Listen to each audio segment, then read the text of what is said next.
This week's Parasha is Vayakhel-Pekudei. The Parashat Vayakhel begins with the pasuk, Vayakhel Moshe et kol adat bnei Yisrael. Moshe gathered the entire congregation of the Jewish people. I'd like to focus on the first word, Vayakhel. The root of this word is Kahal.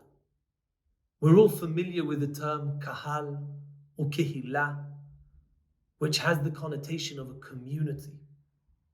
But I want to discuss the idea of a Kahal, of a Kehillah. What do we actually mean? Or what should we mean when we say Kahal? We all know that there's an idea of being an individual, walking in life's path, going through, chasing our ambitions, developing as a yahid, as an individual. And there's also something that we call a group. When we gather, when we look at ourselves as part of something bigger, a few people put together, we then use the term group. Unfortunately, sometimes we look at this idea as contradictory to the concept of an individual. Sometimes being part of a group limits who I am as an individual. Does Kahal really need to mean that? Does there need to be this paradox of the group versus the individual? I think that the very idea that sometimes comes to our mind regarding a group might be wrong.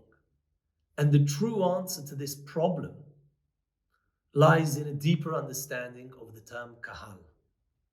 Kahal does not just mean grouping a bunch of people to do something together or to share an experience together. That would be called Kamut Anashim. A group, a number of individuals, a number of people.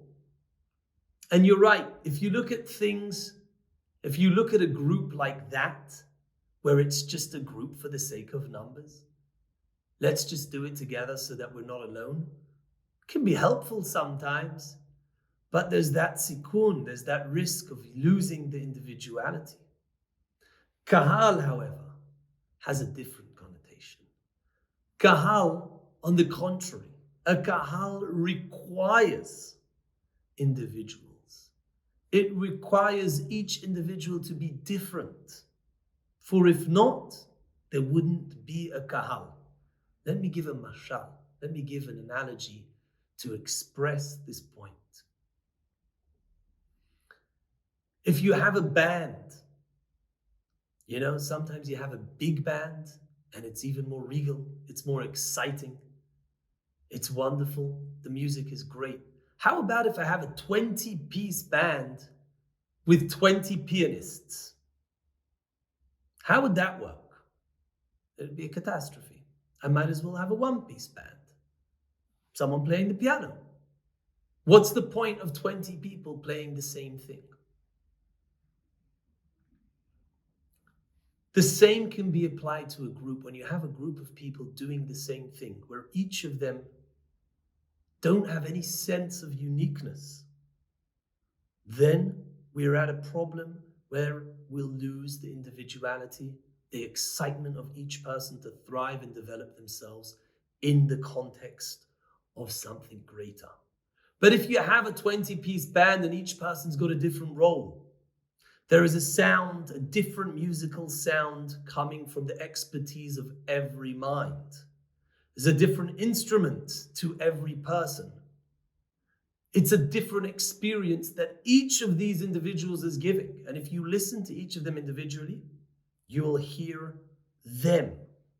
When they come together as a group, you hear something so much grander, but it doesn't limit their uniqueness. On the contrary, the 20-piece band, the one 20-piece band, is comprised and made up of 20 different people, 20 different experts, who all are giving towards this one bigger picture.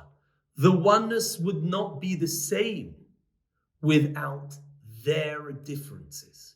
So it's actually the differences that make the togetherness. And as paradoxical as that sounds, we all know intuitively and experientially that that's the only way a band can work. And the same is true for so many other things in life. The oneness that we want from a kahal is made up of the differences, the duality, the separateness, the uniqueness of each individual in the kahal. That is a kahal that the Torah really respects. And that's what the Torah means when it says, Vayakhel Moshe et kol adat bnei Israel. Moshe made them into a kahal. They were already adat bnei Israel before he made them into a kahal. It takes an act of Moshe Rabbeinu, it takes an act of Moses to see every individual go beyond their own ego and see that every person has a unique thing about them, a unique speciality that they can do. Moshe Rabbeinu, who the Torah says, was Anav Mikol Adam, although he was the most famous individual, perhaps, from the beginnings of time till now. One of at least.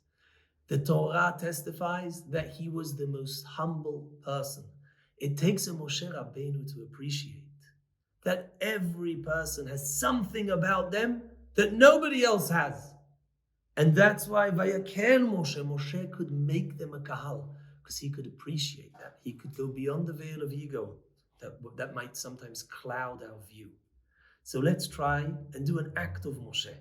We're not Moshe Rabbeinu, but we can emulate his actions and transcend, go above our selfish sometimes way of looking at things and realize everyone can give towards the oneness that we require to grow as a kahal.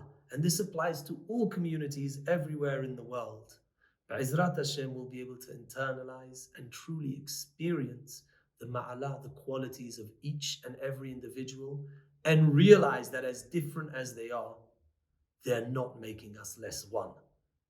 On the contrary, our oneness comes from our differences. Shabbat Shalom.